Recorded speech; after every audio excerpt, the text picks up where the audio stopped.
Levée de l'interdiction d'arroser à Montmagny. Jusqu'à 25 000 $ pour améliorer la vie des aînés. La garde côtière auxiliaire de Saint-Jean-Port-Joli lance un appel à la solidarité pour sa mission sur le fleuve.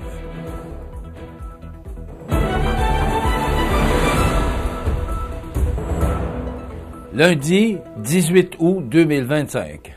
Bonjour mesdames et messieurs, bienvenue à votre bulletin régional sur le réseau de télévision CMA TV. La ville de Montmagny désire informer la population que l'avis d'interdiction d'arroser et de faire des feux à ciel ouvert, émis la semaine dernière, est levé depuis vendredi dernier, le 15 août.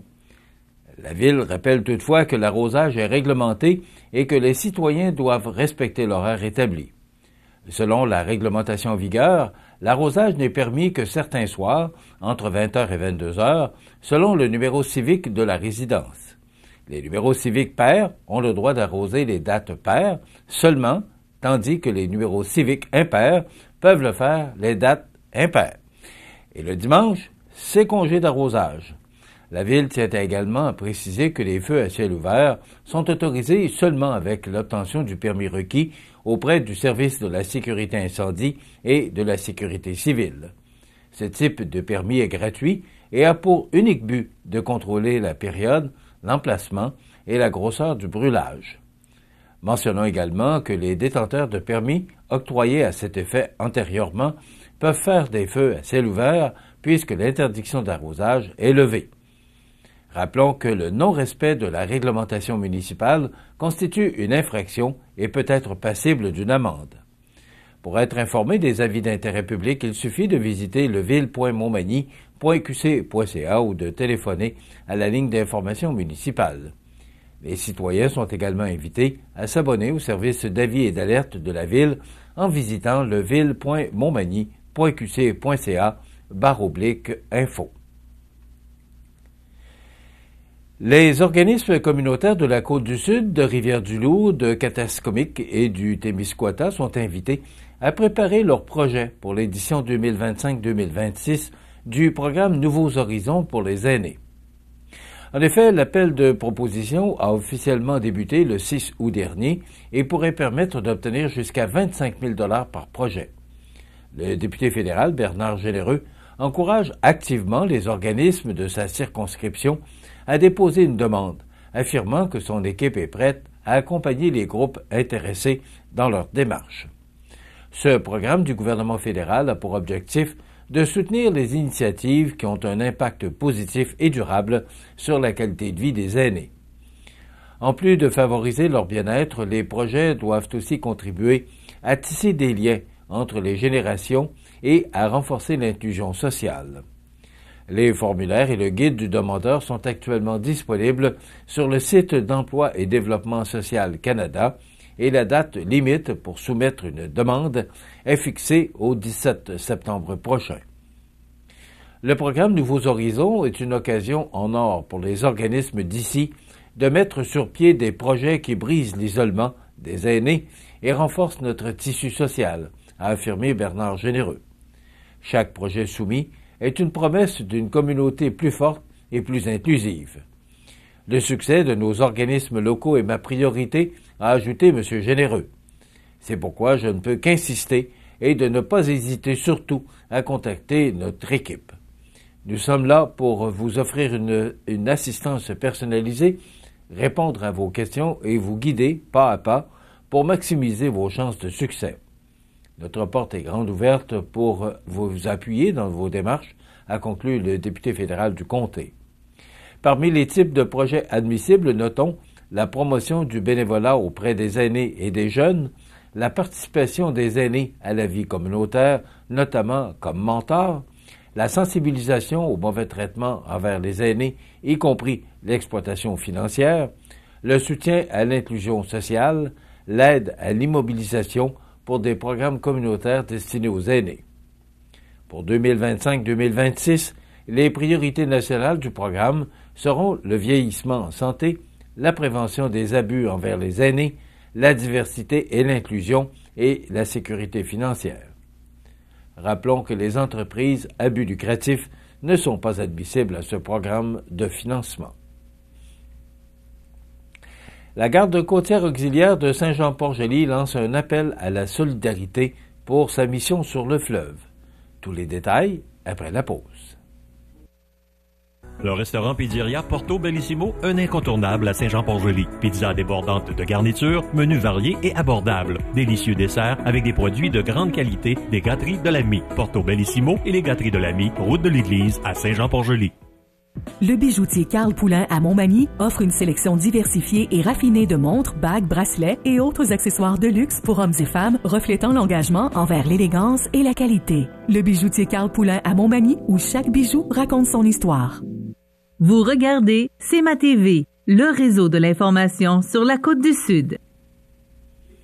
L'unité 53 de la Garde côtière auxiliaire canadienne Québec lance officiellement sa campagne de financement 2025-2026 afin de poursuivre sa mission essentielle de sécurité sur le fleuve Saint-Laurent.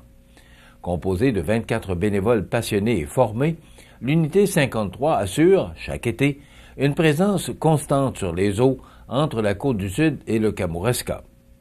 Leur rôle est de répondre aux urgences, prévenir les accidents et soutenir les plaisanciers. Ce sont près de 100 km de littoral qui sont sous leur responsabilité. Le fleuve est bien plus qu'un plan d'eau. C'est une artère vitale pour notre région. Il mérite qu'on en prenne soin, souligne Jean-Pierre Leclerc, commandant de l'unité. En plus des patrouilles préventives, les membres réalisent régulièrement des exercices de recherche et de sauvetage afin d'être prêts à intervenir, peu importe les conditions.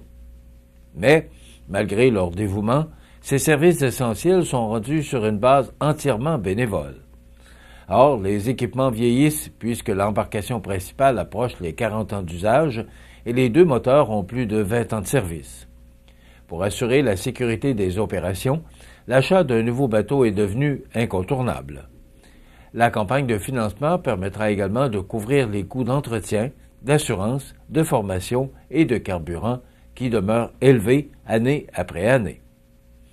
Au cours des prochaines semaines, les bénévoles entreprendront une tournée de sollicitation dans plusieurs localités afin de sensibiliser la population et les entreprises aux besoins de l'unité.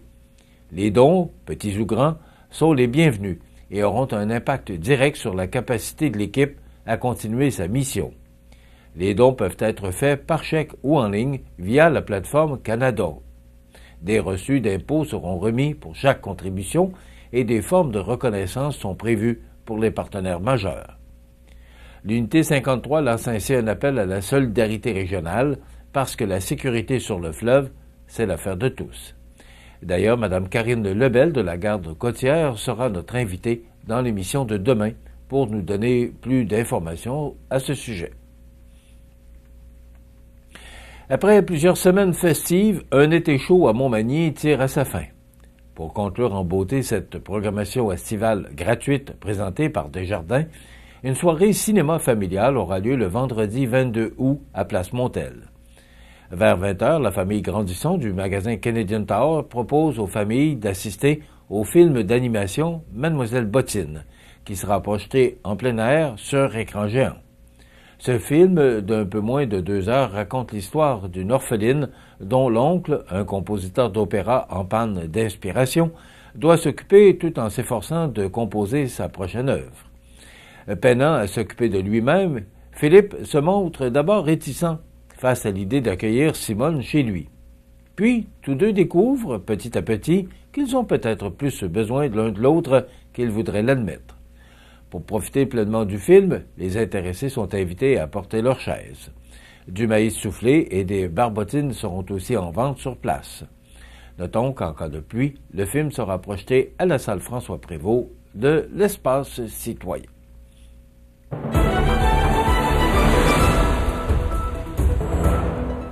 Au sport, le 13e tournoi de golf de la Fondation Richelieu-Montmagny a connu un vif succès vendredi dernier, réunissant plus d'une centaine de joueurs lors d'une journée ensoleillée où le mercure affichait 25 degrés.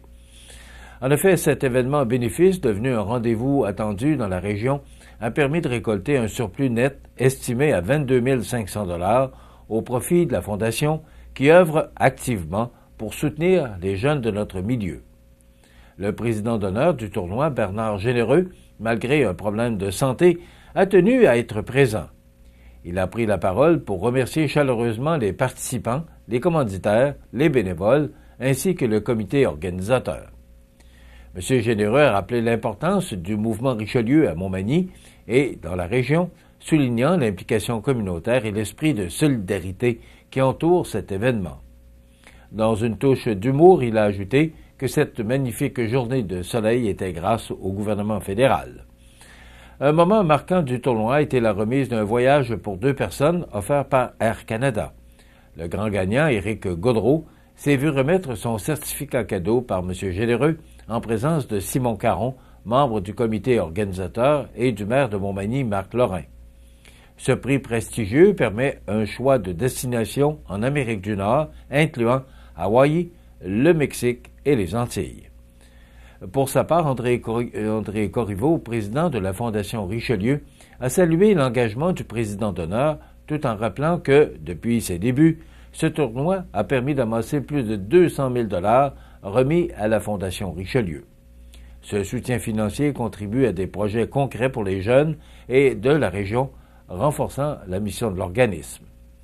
Avec la générosité des commanditaires, l'implication de la communauté et la participation enthousiaste des joueurs, cette 13e édition confirme, une fois de plus, l'importance de cet événement sportif et philanthropique dans le paysage manimontois. En terminant au baseball senior, l'équipe manimontoise a terminé la saison 2025 en force dans une rencontre digne d'un marathon, remportant son dernier match samedi soir par la marque de 15-10.